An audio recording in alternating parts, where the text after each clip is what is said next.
Well, hello everyone, and welcome to the ISC2 New Jersey chapter podcast, Unencrypted Chatter. Today we're recording a very special episode on the ground from ISC2's Security Congress here in Las Vegas. My name is Aaron Kraus. I'm a compliance practice architect at Latacora and author of CISSP and CCSP reference materials. Today I'm joined by my co-host, Ken Fishkin. Thank you, Aaron. This is going to be fun. Definitely looking forward to it. Most importantly, we are absolutely thrilled to be joined today by an amazing guest, May Brooks. I cannot believe we're going to go through all this cool stuff, and I definitely have questions. May discovered her passion for technology in the early 1990s, searching IRC chat rooms for hacks and cheats for her favorite games. We're coming back to that. Since those early days, she has built a cyber career spanning penetration testing to security architect, GRC consultant, and eventually a chief information security officer. She actively shapes the cybersecurity landscape by developing and promoting security initiatives and educating and mentoring future cybersecurity professionals. Her commitment to the field extends beyond practical experience. As a CISSP instructor and a member of the ISC2 Board of Directors, she actively contributes to the advancement of cybersecurity best practices.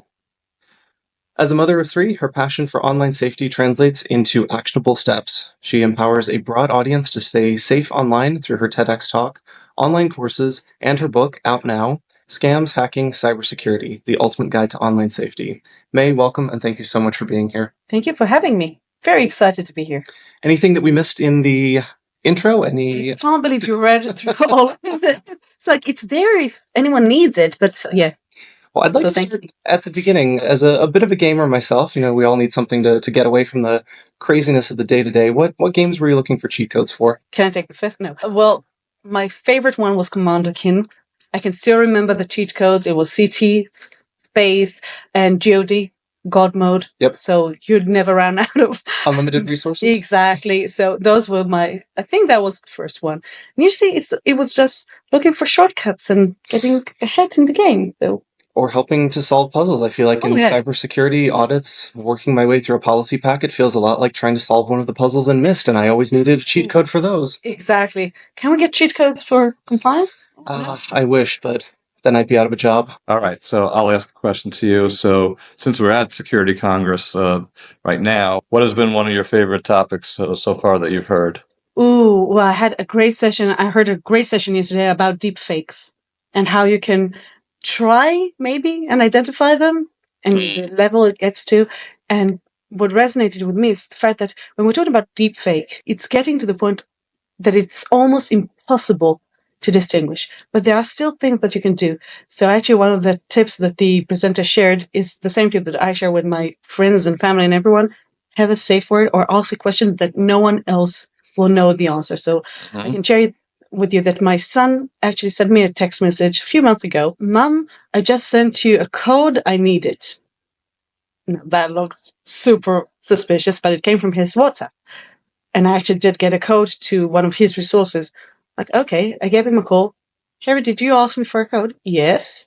Why? He explained why. I still wasn't convinced. Okay, who's your first martial arts teacher? By the way, that's a dead question. That's why I use it in podcast. So I can ask him all sorts of questions that if someone dug deep enough, they will find the answer, but it's not going to be in a second. No AI tool can do this. Right. So today it's all about awareness, and people are not even aware of how easy it is to create those deepfakes. So I love that conversation. That's a great tip. So I did not go to that one, but I'll take a look at the recordings of it. So tell me, what pursued you? How'd you get started with getting into cybersecurity? Completely by chance. At the time I was in the IDF, Israeli. I was born and raised in Israel. I served in the IDF. I was supposed to finish my second term already. And one of my friends told me, we're starting a new unit doing information security. You want in? Sure, but what's that? And the rest was history. I fell completely in love.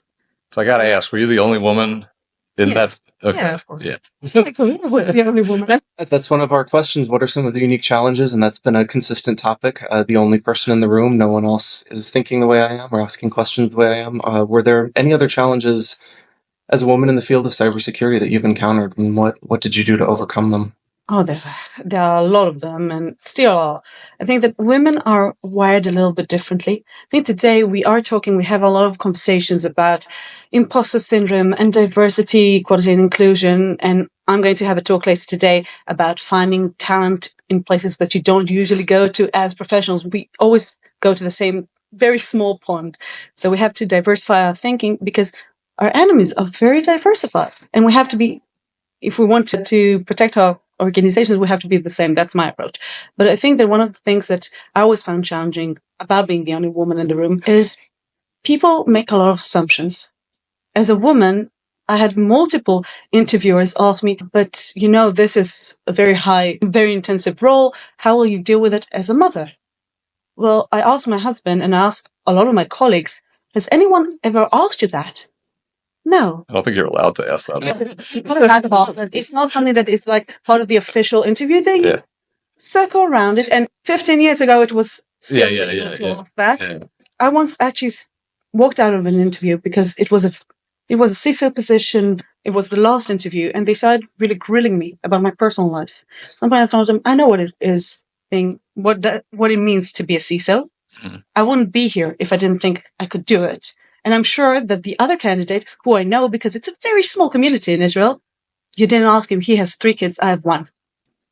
That was it. So I just walked out because I said I'm not going to work for a company that would even ask that. Yeah. So that's always been a challenge. And I think that for a lot of women, and I see it with my students as well, when one of my male students wants to join a CSSP course, they'll tell their wife, I'm going to be out once a week and I'll come home later and whatever. Most of the women will tell me, I have to consult with my husband because I'm not sure if he can have... It's his kids as well. And we apologize for that. A lot of the times, the husbands will be very supportive, but we're sort of, are you sure you're going to be okay? Yeah. I think that's something in my generation I've seen the trend away from the dad is babysitting the kids. No, absolutely. You're a parent participating in this. A babysitter is someone outside the family. They're your kids too. So, making those resources, but being able to advocate is a theme that we've heard several times, saying this is what I expect. And to your point, our adversaries look different than we do. If we hire everyone that looks the same, someone's going to find a way in that we could never even see. So it's addressing a blind spot. Completely. Very cool. I wonder, on that topic, if there is one piece of advice that you would give your younger self. Oh, there are a lot of pieces of it. Maybe get the No, I think for me, a changing point, I had 2 critical changing points in my career. One was getting the CISSP. That's why I'm such a big advocate for CISSP, because it was sort of that external validation. You know your stuff. Someone else checked, it's okay. So that's one thing. And the other thing is learning about imposter syndrome, because I never heard of that. The first time I encountered that phrase was in my mid-30s, I think. Wow. And I was like, oh my God, it has a name. It's not just me. Wait a minute, other people experience it too? So those are 2 things that I would have told my younger self. Get the CISSP, you know your stuff, and no one else knows. Like, everyone else feels that way. It's fine. You're never going to know everything you want to know. Even if you know everything, it changes tomorrow and we have to be adaptable, so... I don't think you can. I think that one of the challenges, it's not a problem, but a challenge in our industry is there's always more to know. We never feel like we know everything. It's very specialized also. You can't be like an expert at identity and also be an expert in another area, And I think we have very high expectations of that, especially, by the way, women. Women tend to not even submit their resumes if they see a list of requirements and they don't tick each and every single box. They won't even submit the resume. Yes. We talked about that. We just had we did.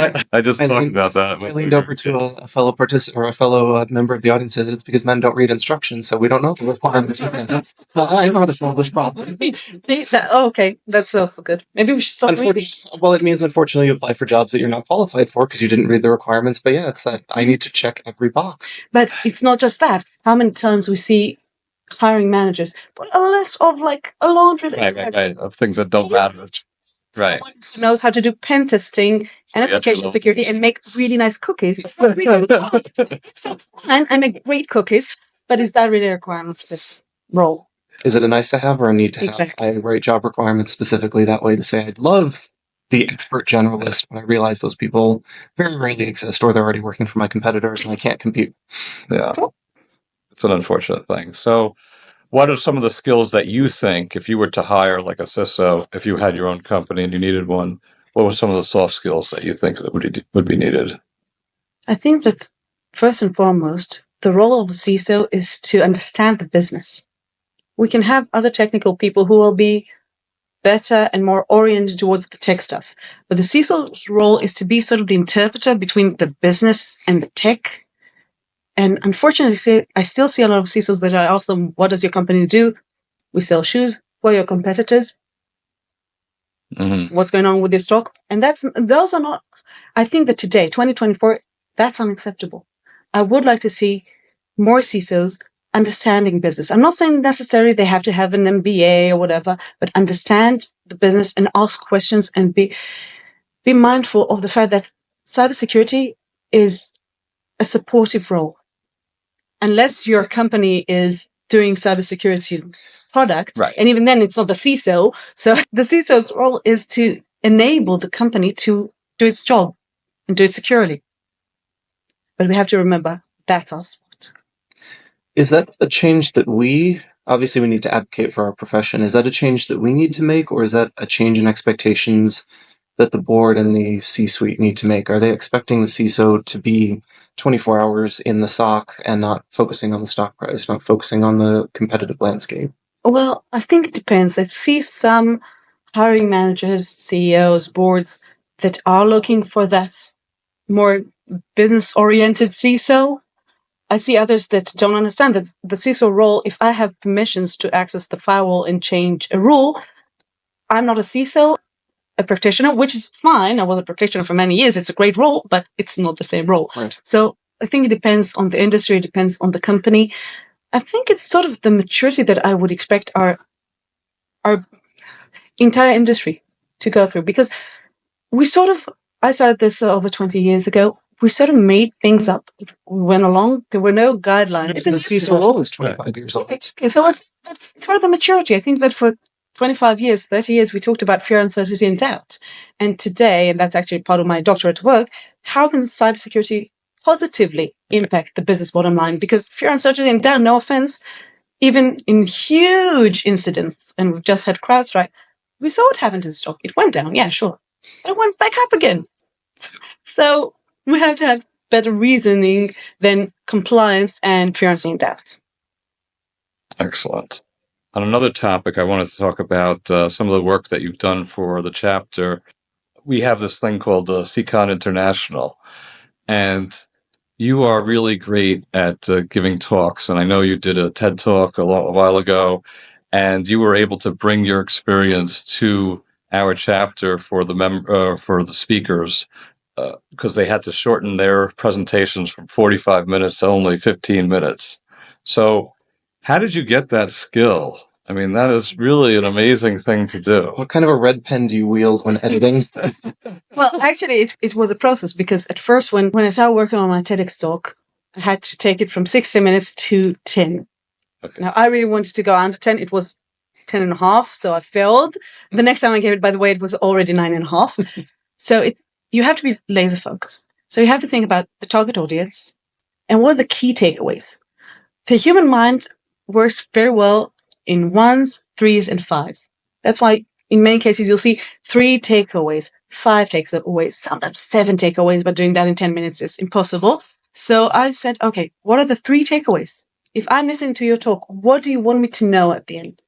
Mm-hmm. What's the core message? You work backwards. And so I work backwards. So I want to talk about lack of talent and the gap in talent in cybersecurity. Okay, what do I want the audience to do with it? I want them to, can I do spoilers? Yeah, it will come out after the talk. Looking outside the regular pool base, looking to help people transition to cybersecurity, build programs around it. So those are I built, okay, these are the things that people can do. Try to build them into silos. Usually I work in 3s. I like working in 3s. and repeating them. So that's sort of the process. And I love what you've done with SecOn, because we see people, how many chapters are now involved? Oh, God, I can't even. I think we were 5. Yeah. But now we have people that are going to be speaking from all 6 continents. We're not going to get any from South, South Pole, but I don't think so. Yeah, it's really taken a life. We're in our 3rd year of it, and you've been instrumental in making it a big success. Thank you for that. Huge, thank you. Yeah. Can I share what happened with this? Yeah. The first day of Security Congress, we've been here for, what is now, day 3? I don't know. I don't know. It's been a long week. I actually met during the Chapter Leadership Summit. I met one of the attendees of, I think it was last year. Yes. I mentored him in building his talk. Now, when you mentor someone or when you talk to someone, you don't always understand the impact you had. And he came up to me and said, "Do you remember that we talked last year?"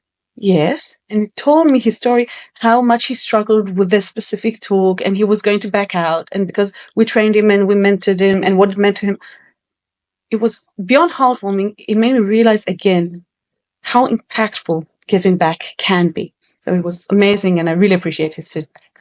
Yeah, no, he told me the same story, and it's just, it was very moving. Anyway, I think we should wrap this up. I think so. I think we've talked about quite a few things. I always like to look to the future, and I know one thing that you're doing to help advance the profession and the industry is the book that you have out. I wonder if you could tell us who is the audience? Is it security practitioners or the general public? And what's the key message? 1, 3, 5, or 7 takeaways that you hope people get from the book? 50. No. So thank you for that. So yeah, the target audience is actually a bit tricky with scams, hacking, and cybersecurity, because originally it was for the general public.